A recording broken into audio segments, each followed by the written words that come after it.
Hello दोस्तों, आप सभी का बहुत बहुत स्वागत है स्टडी 91 के यूट्यूब चैनल पर। और मैं शुभम सिंह आपका बहुत बहुत स्वागत करता हूं। ठीक है भाई, तो आज हमारा लसम ओसा से शुरुआत हो रहा है। एलसीएम एचसीएफ लास्ट क्लास में हमने एसआईसीआई खत्म किया था, तो एलसीएम एचसीएफ से शुरुआत हो रही है। बहुत ही शानदार सी ये क्लास है। तो एक बार जल्दी से सभी लोग फटाफट क्लास को शेयर कर दो भाई, हर जगह फैला दो, बता दो कि क्लास आ गई है। हम पहले सीखेंगे एलसीएम एचसीएफ होता क्या है। एलसीएम एचसीएफ की आज हमारा पहला बेसिक कॉन्सेप्ट आज हम सीखेंगे। पहली क्लास है ये, काफी अच्छा चैप्टर होता है लसम ओसा से। हर एग्जाम, ऐसा कोई एग्जाम नहीं जहां से क्वेश्चन ना आता हो लसम ओसा का, हर एग्जाम में इसके क्वेश्चन आते हैं। तो पहले आज हम सीखेंगे कि लसा और मसा होता क्या है, फिर इसमें किस तरह के क्वेश्चन आते हैं, वो सारी बातें आज हम सीखने वाले हैं। ठीक है ना, तो बहुत मजा आएगा क्लास में, कोई समस्या नहीं है। तो एक बार जल्दी से आप सभी लोग लाइक और शेयर कर दो, उसके बाद मैं क्लास पढ़ाना शुरू कर दूं और बीच में आपको लाइक और शेयर ना करना पड़े, वो काम आप स्टार्टिंग में ही कर दिया करो। ठीक है भैया, चलो अब सुनो ध्यान से। अब मैं आपसे बात करूं कि एलसीएम और एचसीएफ होता क्या है, तो मैं आपको पहले समझाता हूं कि लसम ओसा होता क्या है। पहले समझो, एलसीएम एंड एचसीएफ।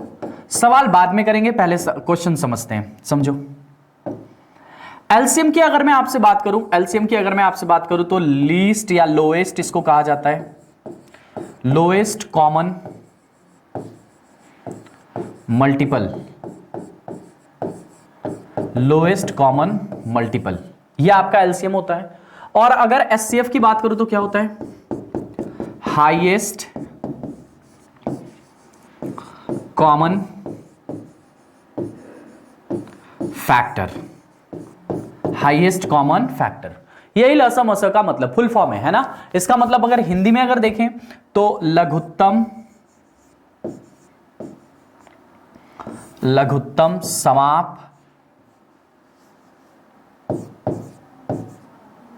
समाप वर्त्य, और ये होता है महत्तम समाप वर्तक। लघुत्तम समाप वर्त्य और बहुत्तम समाप वर्तक। अब समझिए इसका कि मतलब क्या है। बहुत ही इंपॉर्टेंट टॉपिक है ये आपका एलसीएम एचसीएफ। इसके बेसिक कॉन्सेप्ट को समझना और एक एक बात को समझना बहुत इंपॉर्टेंट है आपके लिए। ठीक है ना, चलो हम पहले सवाल शुरू करते हैं। उनसे पहले मैं आपको एक चीज बता दूं। सबसे पहले देखो ध्यान से, लोएस्ट कॉमन मल्टीपल। लोएस्ट का मतलब छोटा से छोटा, समान, कॉमन का मतलब समान हो गया, तो छोटा से छोटा जो समान हो। इंपॉर्टेंट लाइन है यहां पे मल्टीपल या फिर वर्त्य। और यहां पे हाईएस्ट का मतलब बड़ा से बड़ा, कॉमन का मतलब समान, और इंपॉर्टेंट लाइन है आपके लिए फैक्टर या वर्तक। तो हमें सब मिला जुला के फैक्टर या मल्टीपल के बारे में पढ़ना है। और ये बात मैं आपको पहले भी बता चुका हूं कि फैक्टर क्या होता है और मल्टीपल क्या होता है। पहले समझो फैक्टर और मल्टीपल को। ठीक है भैया, फैक्टर एंड मल्टीपल। फैक्टर को कहा जाता है गुणनखंड। यहां से समझो, ऐसे बताता हूं, यहां से देखो, एक होता है फैक्टर, दूसरा होता है मल्टीपल। एक होता है फैक्टर, दूसरा होता है मल्टीपल। फैक्टर का मतलब होता है गुणनखंड। अब या फिर अभी आपने देखा था कि इसको वर्तक भी लिखा गया था, तो यही हमारा वर्तक भी होता है। हिंदी में कई सारे नाम होते हैं एक ही नाम के। ठीक है ना। मल्टीपल का मतलब होता है गुणज। क्या होता है, गुणज। गुणज का मतलब होता है वर्त्य, भी आपने देखा था अभी, तो यह आपका वर्त्य है। तो इतनी कहानी आपको जो जाननी है भैया, क्या क्या जानना है, फैक्टर यानी गुणनखंड या वर्तक, मल्टीपल यानी गुणज या वर्त्य, इतनी बातें आपको जाननी है। अब जरा समझो, इन बातों को समझिए कि होता क्या है। मैं आपको यह समझाना चाहता हूं कि यह होता क्या है अपनी शुद्ध देसी भाषा में। मैं आपको पहले भी कई बार बता चुका हूं और आज भी बता रहा हूं, फैक्टर या फिर मल्टीपल, फैक्टर या फिर गुणनखंड या फिर मल्टीपल या फिर गुणज, इसका मतलब क्या होता है तो मैं आपको बताता हूं। गुणनखंड का मतलब होता है जो काट दे, जो काट दे, जो काट दे। पहले बेसिक कॉन्सेप्ट समझ लो। सवाल लगाना बहुत ज्यादा इंपॉर्टेंट नहीं है कि सवाल आपको आ गया, आप लसम ओसा सवाल लगा लेते हैं, ऐसा कुछ नहीं। आप बेसिकली मजबूत बनो, पहले चीजों को, पहले बेसिक से सीखो उसको अच्छे से। उसके बाद क्वेश्चन लगाना तो बहुत आसान है। लसम ओसा क्वेश्चन तो बहुत ही ईजी आते हैं। ठीक है ना, एक ही मेथड है लसम ओसा निकालने का। ठीक है ना भैया। मल्टीपल या फिर गुणज की बात करूं, वर्त्य की बात करूं, तो क्या होता है मल्टीपल या फिर गुणज, तो इसका मतलब जो कट जाए। अपनी एकदम देसी भाषा में हम सीख रहे हैं, है ना, एकदम देसी भाषा जो हम इस्तेमाल करते हैं हमेशा, एकदम वही भाषा हम सीख रहे हैं, जो काट दे और जो कट जाए। मान लो अब आपको सिर्फ लसा मसा याद करना है, तो आप हमेशा अपने मन में बोलते रहिए, जो काट दे जो कट जाए। जो काट दे का मतलब फैक्टर हो गया, जो कट जाए का मतलब मल्टीपल हो गया। जो काट दे वो फैक्टर है, जो कट जाए वो मल्टीपल है। हाँ, ये बात किसी के सामने मत कहना ऐसे ही कि हाँ घर वाले बैठे हो, 4-5 लोग बैठे हो और उसी में कह दो जो काट दे वो फैक्टर है, जो कट जाए वो मल्टीपल है। वो डिस्टर्ब हो जाएंगे भैया कि कहाँ काटने कटने की बात कर रहा है, कहीं कहीं और तो नहीं भर्ती हो गया, आतंकवादी तो नहीं बन रहा है ये।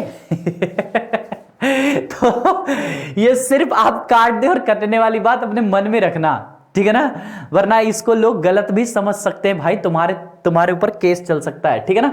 तो समझो, जो काट देगा मतलब फैक्टर हो गया और जो कट जाएगा मतलब मल्टीपल हो गया। काट दे कट जाए मतलब विभाजित हो जाए या विभाजित कर दे, यही बात है इसका मतलब, ठीक है ना। इतनी सी बस इसका मतलब है। अब समझो कि आगे की बात क्या है, या आगे की बात समझ में आ गई। अब आगे की बात समझो कि आगे की बात क्या है। तो देखो, अब आपने समझ गया कि फैक्टर और मल्टीपल क्या है। थोड़ा सा इसको और बता दूं डिटेल में कि फैक्टर और मल्टीपल क्या है। तो आपने क्या कहा फैक्टर मल्टीपल के बारे में?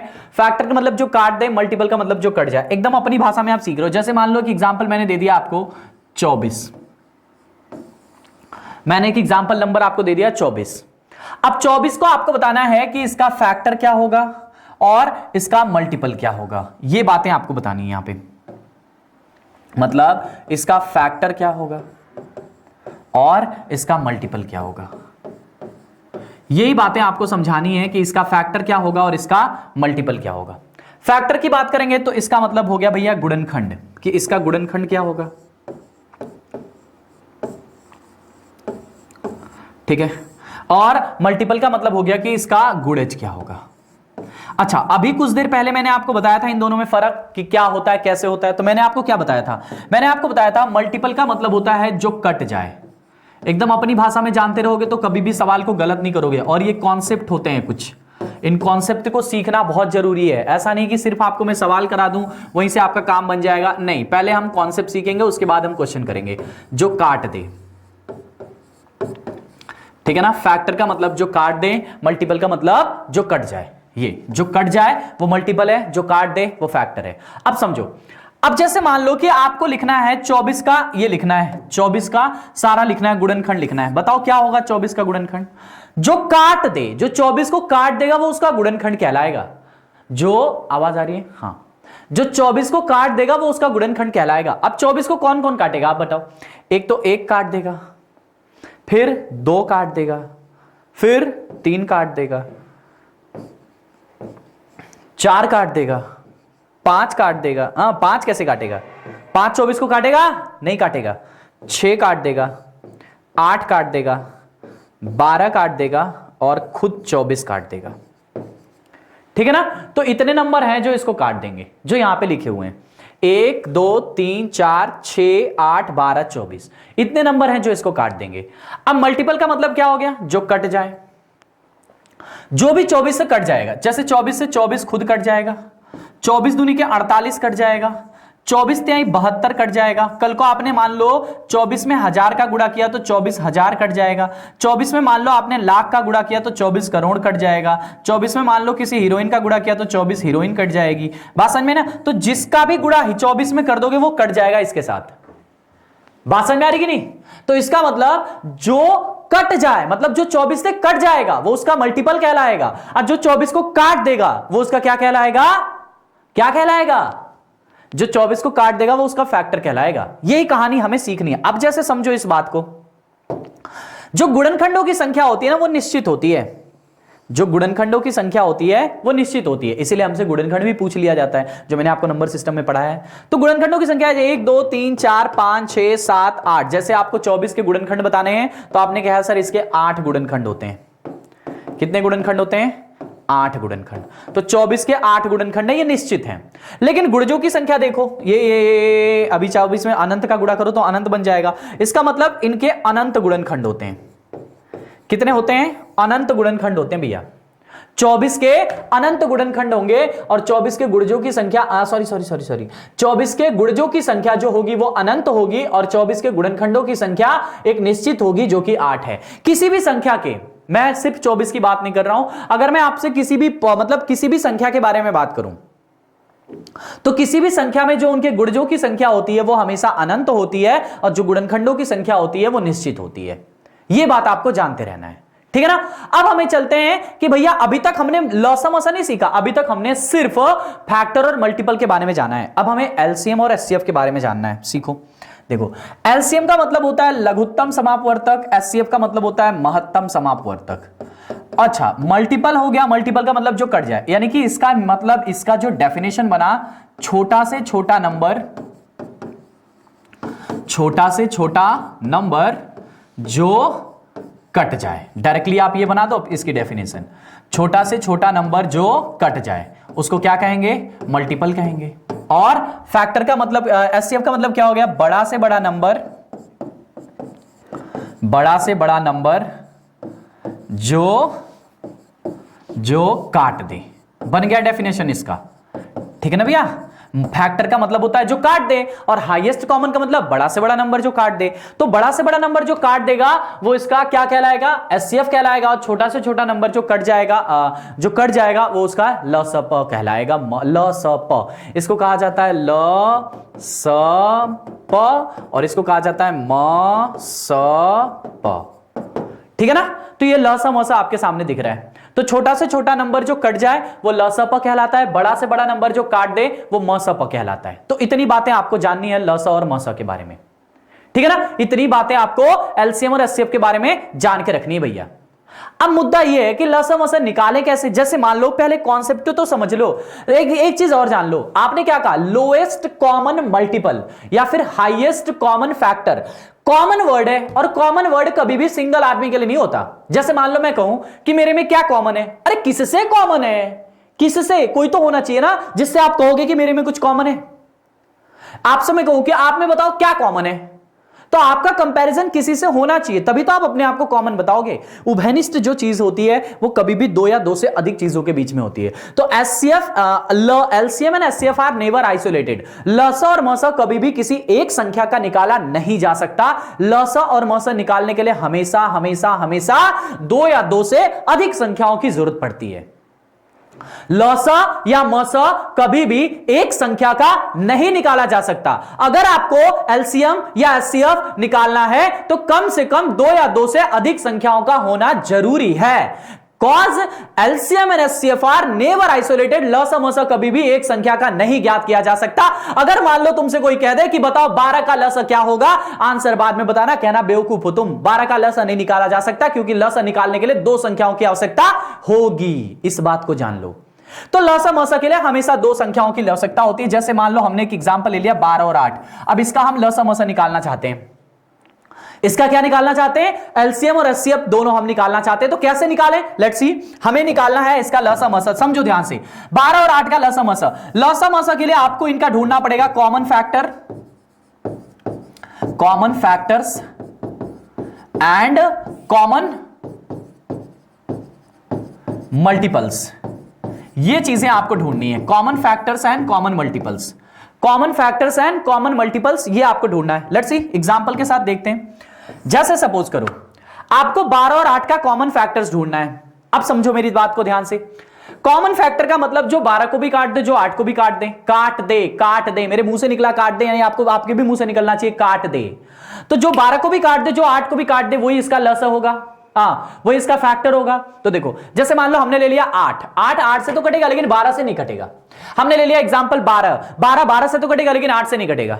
हमने 8 का दुगना किया, 8 दूनी के 16 8 से तो कटेगा लेकिन 12 से नहीं कटेगा। हमने 12 का दुगना किया, 12 का दुगना 24 8 से भी कटेगा। और किससे? यहां से देखो, अब यहां पे अगर हम इस तरह से निकालेंगे तो हमें मल्टीपल निकलेगा ना, जो काट दे, है ना। तो 24 जो होगा वो 12 से भी कटेगा और 8 से भी कटेगा। तो सबसे छोटा नंबर जो दोनों से कट जाए, सबसे छोटा नंबर जो दोनों से कट जाए, सबसे छोटा नंबर जो दोनों से कट जाए वो 24 हुआ। मतलब जो इसके कॉमन फैक्टर होंगे वो 24 से स्टार्ट होंगे, और जो भी होंगे आगे वो सारे के सारे 24 के गुणज में ही होंगे। तो अगला नंबर कौन सा होगा? 24 दूनी के 48, फिर होगा 72, फिर होगा 96। इस तरह से इसके अनंत कॉमन फैक्टर होंगे, कॉमन मल्टीपल इसके अनंत होंगे।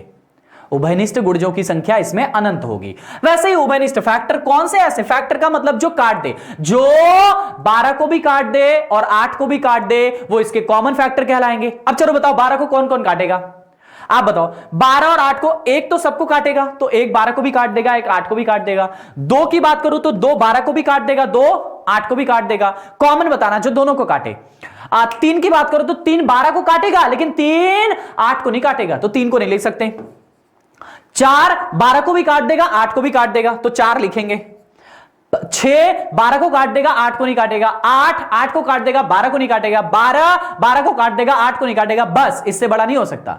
मतलब इसके 3 ही फैक्टर है और फैक्टर की संख्या हमेशा निश्चित होती है, पहले ही तुम्हें मैंने बता चुका हूं। तो इसका मतलब 1 2 4 इसके फैक्टर, ये 3 इसके फैक्टर हैं, कॉमन फैक्टर हैं, और कॉमन मल्टीपल तो अनंत हो जाते हैं। अब आपको इसमें से ढूंढना है लॉसा मसा। लॉसा और मसा आपने क्या कहा था? Lowest common multiple is LCM. Lowest, ये सारे कॉमन मल्टीपल है, इसमें जो सबसे लोएस्ट है वो इसका लसा होगा। सबसे लोएस्ट कौन सा है? 24। 24 इज द एलसीएम। 12 और 8 का लसा कितना आएगा? 24 आएगा। और हाईएस्ट कॉमन फैक्टर, ये सारे के सारे कॉमन फैक्टर, लेकिन इसमें जो हाईएस्ट होगा वो इसका मसा होगा। मतलब इसका जो मसा आएगा वो आएगा 4। कितना आएगा? 4। ये इसका मसा आ गया। बात समझ में आई कि नहीं आई? जल्दी बता दो बस। बात समझ में आई कि नहीं आई? बस इतना बता दो। अरे आ तो गई भैया, आ तो गई, पूरा अच्छे से समझ में आ गया। ये तो आपने ये सीखा जो अब तक बेस आपको बना के देगा। ये आपको क्या बना के देगा? बेस बना के देगा। अब चलते हैं कि कैसे लसा मसा निकाला जाता है। किसी भी संख्या को निकालने का 2 तरीका होता है, मैं दोनों तरीका आपको बताऊंगा। बहुत ही शानदार तरीके होते हैं। एक ऑर्डिनरी तरीका जो आप बचपन से करते आए हो, और एक और तरीका जो आप बचपन से नहीं करते आए हो लेकिन आज से करना पड़ेगा क्योंकि उसके भी क्वेश्चंस बनते हैं। तो लेट्स सी, समझिए। जैसे मान लो कि 2 संख्याएं हैं, पहले समझो। यहां से देखो, जैसे मान लो 2 संख्या, पहले मेथड नंबर 1 सुनो। 2 संख्याएं मान लो n1 और n2। आपको क्या करना है? इनका अभाज्य गुणनखंड करना है। अभाज्य गुणनखंड करना है। अभाज्य गुणनखंड कैसे होता है? इनका अभाज्य गुणनखंड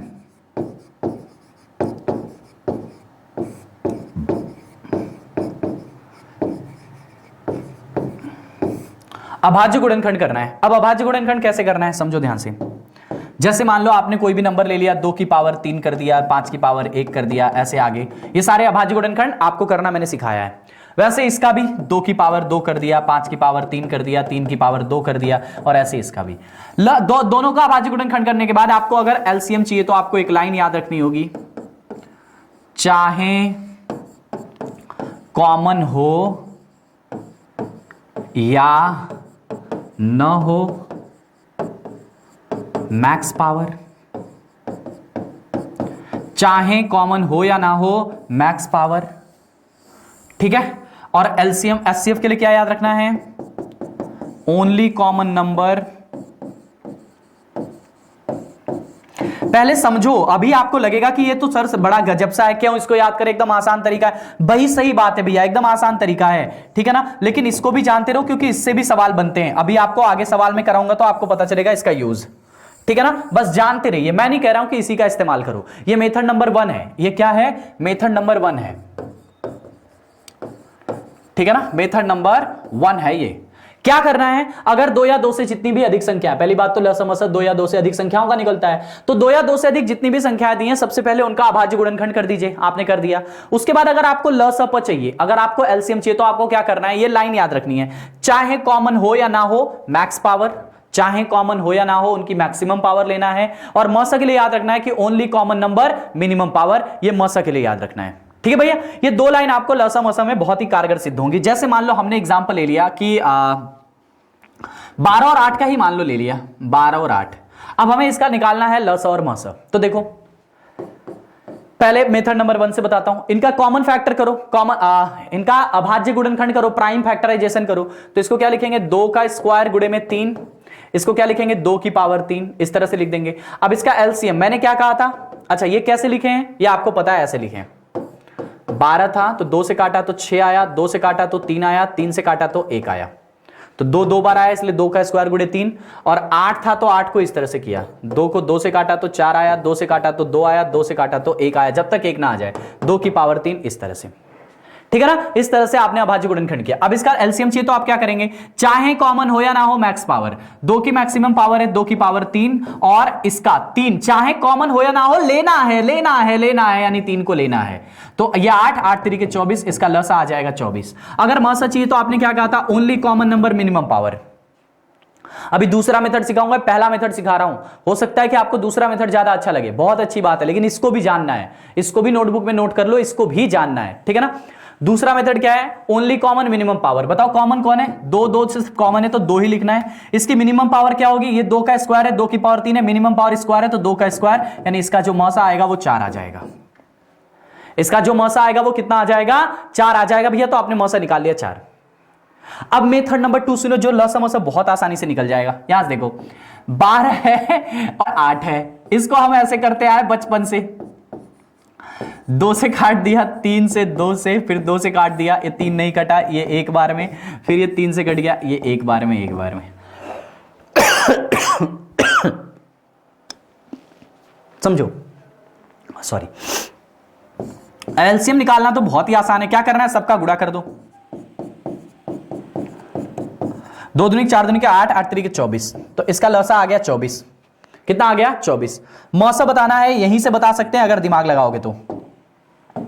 कौन सा ऐसा नंबर है जो दोनों को काटा है, ये वाला 2 दोनों को काटा है तो ये लेना है, ये वाला 2 दोनों को काटा है तो ये लेना है, ये वाला 2 दोनों को नहीं काटा, देखो 3 को नहीं काटा था तो नहीं लेना है, ये वाला 3 दोनों को नहीं काटा है, इसको नहीं काटा है तो इसको भी नहीं लेना है, यानी 2 बार खाली 2 लेना है, तो 2 का स्क्वायर ले लेना है, 2 का स्क्वायर 4 आ जाएगा। फिर भाग विधि से भी मौसा निकाला जाता है। 12 में 8 से भाग करो, 8 एकम 8, कितना बचा 4, 4 से भाग कर दो 8 में, 2 बार में 8 कट गया। जब तक कट गया तो किसने काटा था, 4, यानी इसका एचसीएफ आ जाएगा 4। ये तरीका जो है आप बचपन से जानते हो, कब से जानते हो, बचपन से जानते हो, इस तरीका में आप काफी मजबूत हो, तो इसी तरीका को लेके चलो, लेकिन उस तरीके को सिर्फ जानते रहो। मैं ये नहीं कह रहा हूं कि आपको उसी तरीके से या इस तरीके से सवाल को करना है, कोई कोई सवाल इस तरीके से आता है जहां पे आपको इस तरह से अभाज्य गुणनखंड दिया रहता है और फिर वहां पे आपको लसा मसा निकालने को मिल जाता है, तो आपको हमेशा इस वाले मेथड को भी जानना है, क्योंकि अभी मैं आगे सवाल कराऊंगा तो इसका इस्तेमाल कराऊंगा। तो चाहे कॉमन हो या ना हो, max power, only common number, minimum power, इसको भी जानते रहो। बाकी जो ऑर्डिनरी मेथड है उसको तो आप जानते ही जानते हो, ठीक है ना। चलो और देखो और कैसे सवालों की प्रैक्टिस करें। जैसे मान लो मैंने एग्जांपल दे दिया 16 और 24, और भी मान लो एक नंबर दे दिया 36, इसका आपको एलसीएम एंड एचसीएफ चाहिए। तो क्या करेंगे एलसीएम एचसीएफ के लिए, समझिए ध्यान से। आप यहां लिख दो 16, 24 और 36, 2 से काटना शुरू कर दो, 2 से 8 बार, 2 से 12 बार, 2 से 18 बार, फिर 2 से काटो 4 बार, 6 बार, 9 बार, फिर 2 से काटो 2 बार, 3 बार, 9 बार, अब फिर 2 से कटेगा 1 बार, 3 बार, 9 बार, फिर इसको 3 से काट दो, 3 से देखो कट रहा है, 1 बार, 1 बार और ये 3 बार, फिर 3 से काटो, फिर से कट जाएगा 1 1 1 1 1 और 1, फाइनली कट गया। अगर आपको एलसीएम चाहिए तो आपको कुछ नहीं करना होता है, अगर आपको एलसीएम चाहिए तो आपको कुछ करना ही नहीं होता, सबका बस गुणा कर दो, 2 गुणे 2 गुणे 2 गुणे 2 गुणे 3 गुणे 3, बस यही करना है। अब ये 2 दूनी 4 दूनी 8 दूनी 16, 16 48, 48 तरीका 144, तो आपका जो लसा आ गया वो 144 आ गया। अगर आपको मौसा चाहिए तो आप कैसे निकालेंगे, मैंने कहा था जो सबको काटेगा वही लेना है। चलो देखो ये 2 जो है 16 को भी काटा था, 24 को भी काटा था, 36 को भी काटा था तो लेना है, ये 8 को भी काटा था, 12 को भी काटा था, इसको भी काटा था तो लेना है, ये इसको भी काटा था, इसको काटा था लेकिन इसको नहीं काटा था तो नहीं लेना है, इसको काटा था, इसको काटा था, इसको नहीं काटा था, इसको नहीं काटा था तो नहीं लेना, ये इसको नहीं काटा था तो नहीं लेना, नहीं लेना। यानी 2 जो है सिर्फ 2 को काटा है तो 2 2 बार लेना है, 2 दूनी के 4, इस तरह से मौसा आ गया। या फिर मौसा निकालने की दूसरी विधि जो होती है भाग विधि, उससे भी आप मौसा निकाल सकते हो, ठीक है ना, उससे भी मौसा निकाल सकते हो। जैसे आपको क्या करना है, जैसे भाग विधि से आपको मौसा निकालना है ना, क्या करना है, भाग विधि से मौसा निकालना है। तो जैसे मान लो जो छोटा नंबर है उसको ले लो, देखो 24 में आप 16 से भाग करो, बताओ कितनी बार भाग जाएगा। यहां से समझो 16 एकम 16, कितना बचा 8, फिर 8 से भाग कर दो 16 में, 8 दूनी के 16 कट गया, 8 आया, मतलब 24 और 8 का जो मौसा आया वो 8 आया। अब इसके मौसा से 36 में भाग करो, 8 से भाग करो 36 में, 8 चौको 32, कितना बचा 4, और 4 ने काट दिया 8 को, 8 दूनी के 4 दूनी के 8, 8 से 8 खत्म, यानी 4 ने फाइनली काटा है, इसलिए इसका मौसा कितना आएगा 4 आएगा। बहुत आसान मेथड है लसा मसा निकालने की। तो ये कुछ तरीके हैं जहां से आप लसा मसा निकाल सकते हो। अब चलते हैं हम अपने सवालों की तरफ, जहां ढेर सारे सवाल हमारा इंतजार कर रहे हैं लसा मसा के लिए। पहला क्वेश्चन देखो, आपको बताना है, ये देखो 17 सितंबर एमटीएस के एग्जाम में आया था, 17 सितंबर 2017 को। आपको बताना है 24, 40, 120 का महत्तम समापवर्तक। देखो 24, 40 और 120 का, मैंने कहा 40 ले लो और इसमें 24 से भाग कर दो, महत्तम बताना है, भाग विधि से निकाल दो, एकदम आसान। मैं आपको सारी विधि समझा चुका हूं, ठीक है ना। 24 से कम 24, कितना आया 16 बचा, 16 से भाग करो 24 में, एक बार में कितना आया 16, 8 आया, 8 से भाग करो, जब तक पूरा काटने दे तब तक घा करना है, 8 से भाग करो इसके भाजक में 16 में, 8 दूनी के 16 कट गया, मतलब फाइनली 8 ने काटा है। फाइनली किसने काटा है? अच्छा ये समझ में आ रहा है कि बस ऐसे में भाग देता चला जा रहा हूं? सुनो ध्यान से, पहले 24 और 16, यहां पे 24 और 40 थे, पहले छोटे छोटे दोनों नंबर लिए जाते हैं, तो पहले इनको आपने ले लिया, फिर इसमें आपने भाग दिया, तो 24 इसको घटाएंगे, यहां आया 16। अब 16 से क्या करना है कि जो इसका भाजक था उसमें भाग करना है, तो अब 24 में भाग करना है। 24 कहां से आया? तो ये वाला 24, इसमें भाग करना है, तो एक बार जाएगा, यानी अभी भी 8 बचा। अब जो 8 से भाग करना है वो 16 में करना है, जो 16 इसका भाजक था उसमें भाग करना है। तो ये इसका मतलब कि 24 और 40 का जो मौसा आया वो 8 आया है। अब इसके मौसा से आपको अगले नंबर में भाग कर देना है 120 में, और ये पूरी तरह से इसको काट देगा। देखो 15 बार में इसको ये उड़ा दिया 120, यानी पूरा कट गया, यानी फाइनली इसका मौसम पर कितना आया 8 आया, तो इसका मौसम पर 8 आएगा। बहुत अच्छा क्वेश्चन है ये, है ना, बहुत आसान सा सवाल है, कह सकते हैं बहुत इजी है। अगला देखो, इसका आपको क्या बताना है? लघुत्तम समापवर्तक। आसान सवाल है, देखो लगा सकते हो, लॉजिक लगाओगे तो और आसानी से आ जाएगा, बट कोई बात नहीं, आप जैसे मर्जी वैसे कर लो, ठीक है ना। आप इसको ऐसे कर लो, देखो 22, 54, 108, 135 और 198, ठीक है।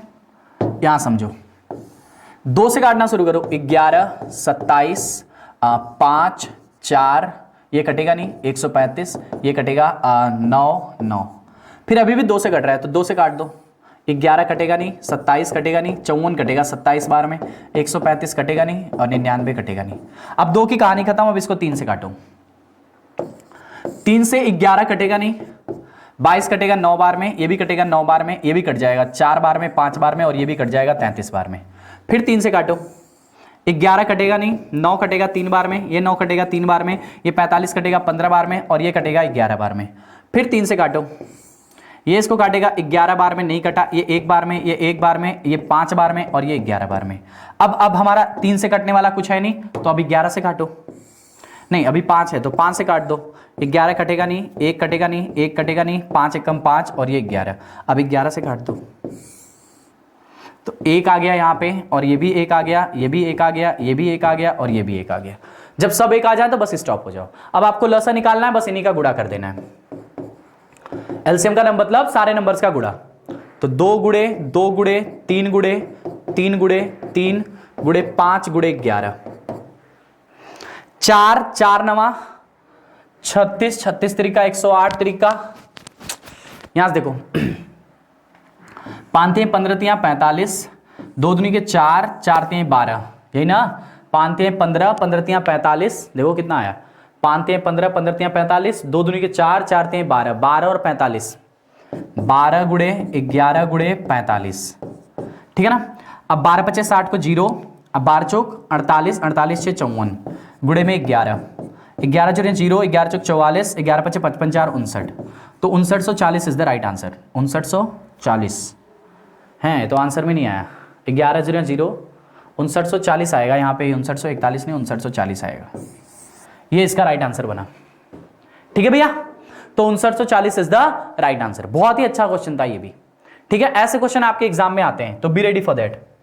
चलो इसका देखो, 28 और 42 के लसा और मौसा किस अनुपात में है? दोनों का लसा निकालो। देखो 28 और 42 का जो लसा आएगा 84 आएगा, और जो मौसा आएगा वो 14 आएगा। तो आपसे लसा मौसा का अनुपात पूछा, 84 अनुपात 14, 14 6 अनुपात में 1, 6 अनुपात 1 is the right answer. 6:1 is the right answer. Next देखो, दो संख्याओं का अनुपात 3:4 है, उनका उच्चतम समापवर्तक 4 है, तो उनका लघुत्तम समापवर्तक क्या होगा? अगर उनका उच्चतम समापवर्तक 4 है तो 4 का गुणा म स में हो जाएगा, क्योंकि म स जो होता है कॉमन होता है। तो 4 का गुणा म स में कर दो, मतलब संख्याओं में कर दो। तो पहली संख्या 3 है और 3 में ये जो इनका म स है इसका गुणा हो जाएगा, तो 3 चौको 12, पहली संख्या 12 हो जाएगी। दूसरी संख्या n2 की बात करें तो दूसरी संख्या आपकी 4 है, 4 में इस 4 का गुणा कर दो तो 4 चौको 16 आ जाएगी। ये दोनों संख्याएं आ गई। इन दोनों संख्याओं का आपसे लसा पूछा है, 12 और 16 का लसा 48 आ जाएगा, तो इनका लसा आ जाएगा 48। बताओ समझ में आ रहा है? चलो बहुत अच्छी बात है, तो इनका लसा आ गया 48। अगला देखो, तीन संख्या इतना उनका मौसा पूछा, सेम टू सेम सवाल है, तीन संख्याओं पे एप्लीकेबल कर देना है। देखो तो पहली संख्या n1 कितने आ जाएगी? 12 गुणे 2, 12 दूनी के 24, ये 12 गुणे 2 तो 12 दूनी के 24। n2 कितनी आ जाएगी? 12 गुणे 3, 12 3 36, और n4 कितना, n3 कितना आ जाएगी? 12 गुणे 4 तो 12 चौक 48। आपको इनका लसा मसा बताना है, 144 आएगा। कितना आएगा मेरे भाई? 144 आएगा। तो आपने लगा दिया इसका आंसर। सीडीएस में आया था 2011 में। हाँ ये देखो, भिन्न वाले लसा मसा क्या आता है? व्युत्क्रम का महत्तम समापवर्तक, मतलब इनके व्युत्क्रम का मसा बताना है, मतलब ओवरऑल आपको भिन्न का लसा मसा सिखाना है। चलो यहां से समझो पहले, भिन्नों का अगर एलसीएम पूछेगा तो आप क्या बताएंगे? अंश का लसा डिवाइड बाई हर का मसा, ये हो जाएगा। भिन्नों का लसप का मतलब अंश का लसा बटे में हर का मसा। और अगर भिन्नों का मसप निकालने को आ गया था, मसप मतलब HCF, तो आप कैसे बताएंगे? अंश का मसा